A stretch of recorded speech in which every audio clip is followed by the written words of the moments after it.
We're going to go ahead and get started with our post-race press conference. We are now joined by Matt McCall, crew chief of our winning team. Congrats, Matt. Thank you, ma'am. We'll go right ahead and open it up for questions. If you have one, please raise your hand and we will get to you. We'll start down here with Cameron. We'll go to Bob, Jordan, and Jacob. Cameron Richardson, NASCAR.com. Just what are the intangibles that just separate Keselowski from pretty much anyone else? Yeah, I mean, the work ethic, the studying, I mean, it's just the amount of stuff that guy thinks about during the day is sort of scary sometimes. At the same time, you're like, well, it pays off too because, he just puts in the work in every department. So obviously it's been a long time coming, and be able to put all that together now is really sweet. Go to Bob. Bob Pockris, Fox Sports. As you can imagine, we ask Brad about the winless streak a lot, and he keeps telling us. Really? When'd you ask him? Today? Almost every month at least. Right. So, and he keeps telling us that he's not really thinking too much about it. He's not really thinking too much about it. Is he truthful with us, or 100%. You guys don't talk about it? We just talk about winning, right? I mean, it does us no good to talk about the losing streak, right? You just got to talk about how you're going to win. That's what you talk about, I mean, obviously it's been a long time coming, but we feel like we've been getting a little closer and closer, so it feels good now. Go to Jordan. Jordan Bianchi, The Athletic. Chris has got 4 wins since Brad, coming into the organization, and I know you guys have ran well and been close, made the playoffs, etc. But seeing Chris get into victory lane 4 times, does it just kind of gnaw at you that they're able to knock that door down and you guys haven't been able to? I think it just confirmed we're going to have to work hard for it, right? I mean, that's pretty much what it boiled down to. I mean, I think, all those races they won, it's great that they were able to win. I felt like we were in contention, we just couldn't put it together, right? I mean, this is the first race I would say that nothing actually happened until the caution came out at the end. It was almost still not good, but it worked out okay. We'll go to Jacob, then Dustin, then Jerry.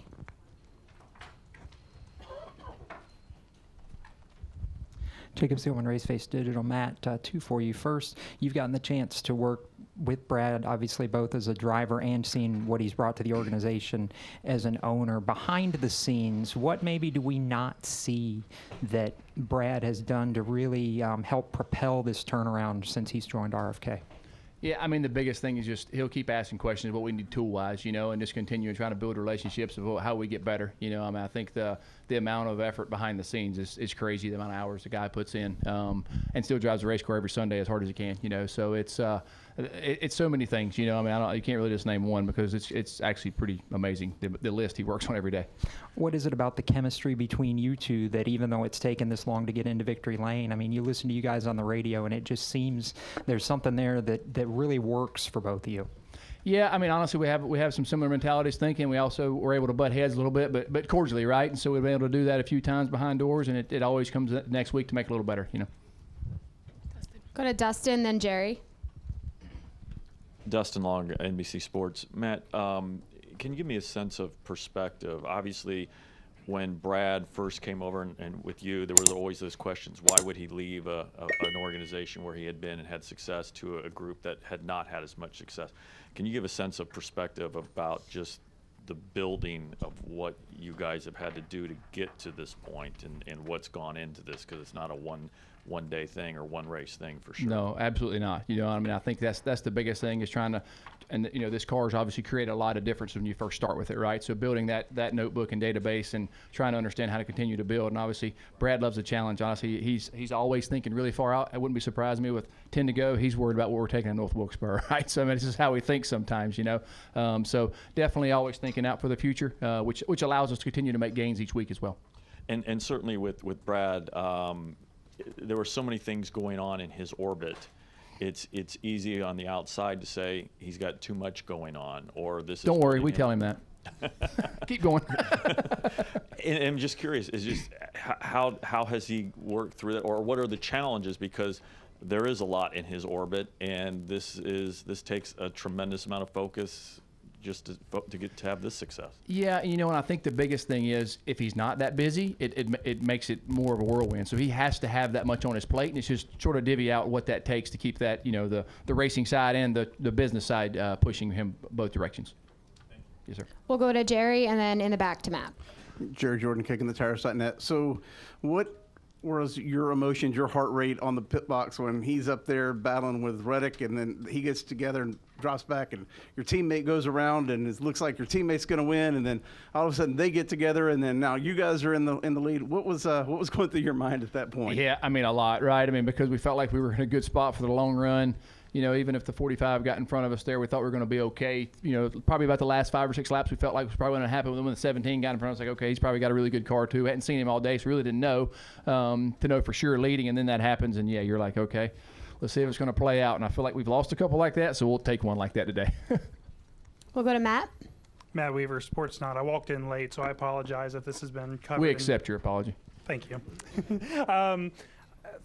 The Cup Series wins you've already had, or any other like major achievement that you've had, whether as a driver, as a crew member, anything. I'm curious, how does this first one, given the road that it's taken to build this organization and team back up, how does that compare to other accomplishments in your career? I would say it's right at the top. Obviously, winning at Darlington is huge for me. Obviously close to home. The racing here is my style, for what I've always enjoyed, for tons of fall off, trying to make a car good on a long run and short run. I just think there's a lot that the driver can control here, which I always think as well. It makes the racing fun. So this is top of the list as much as we've tried to. We came here. I was fortunate enough to bring a lot of people to RFK to try to, to get a little bit of culture change and keep pushing to try to get better each week. And this car has allowed us to do that. And then Brad obviously has been able to keep doing that for us, to keep bringing people in to get better. Are there any additional questions for Matt? We'll come down here and wrap with Dustin.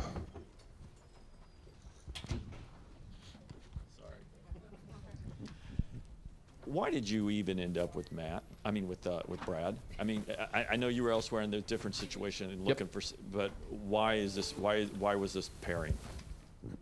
I like a challenge as well, and when Chip Ganassi shut down, the opportunity was, not something I was really looking for at that point in time. And I started building a relationship with Brad to the side, and we really didn't know that we were going to do it, but just got to build that relationship and knew what his drive was and what his vision was, and it's pretty interesting to me. I feel like this sport's never easy, but there's always things that keep jerking at you to make you want to try to make changes at different places, and that's what I was looking for.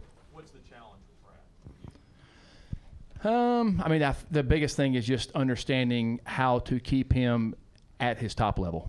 Because he has a scary ability. It's every week, just like last week. Like we drove from 25th to 4th or something, right? Which doesn't happen at Kansas, right? So for me, and it's not getting him there, it's getting what he needs to get there, And I think that's been the hardest thing with this car for us, being able to get that exact line to be able to go from the short run to the long run and know what the balance you need. Like we had him too loose at Dover, and he's going to drive it until it spins out, right? So it's just understanding what that is the biggest thing, And I think that it's taken a lot of time for us to continue to build that, to obviously build his confidence that we're going to give him something he can drive every week. So. All right, Matt. Congratulations. Thanks for your time Appreciate today. It, guys.